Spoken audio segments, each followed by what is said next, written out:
At nandito na naman tayo ngayon sa Quiapo no mga ka-Auntie J ko. At dahil nga tayo ay 40 na, tinamaan na nga pala kami ng panlalabo ng mata. Kaya tanggap-tanggap din ganun talaga. Naaliw pa nga ako sa mga bagets na to. Sobrang tipid nila sa pamasahe, nagpatong-patong sila. Goods na goods, 'di ba? Andito na kami ni Auntie J nyo sa Quiapo. Pupunta tayo kung saan tayo makakamura. At matik nga, ayan na naman na inaalok na naman kami ng pampa. Alam nyo na.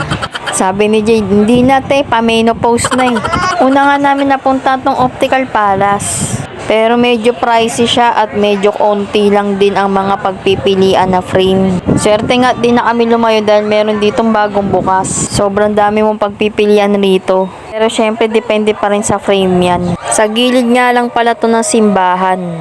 At ayan nga, pumipirma pa ako ng kontrata para sa Viva Max 2.0. Syempre charot lang yun. Very friendly and very accommodating yung mga staff dito. Pati na rin yung ophthalmologist ba yun ang tawag dun? Double vision nga pala yung salamin ko at yung kay Jade single vision lang. 52 pieces yata kami dyan ni Jade nang kakasukat. Sa sobrang daming design na maganda.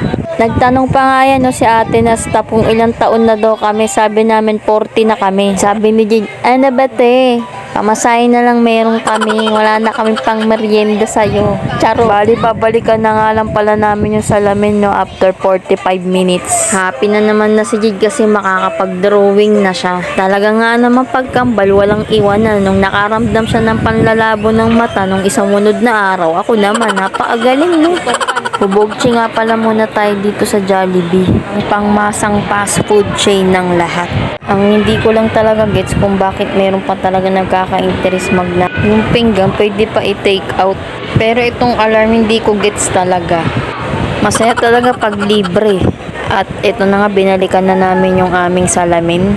Bali, ang binayad nga pala namin dyan is 2K, dalawa na yun.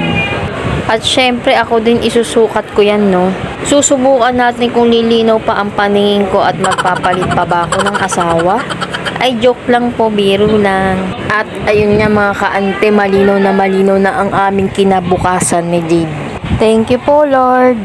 At ayan nga, nakatapos na naman kami ng isang vlog. Uuwi na kami, syempre wala na tayong pera.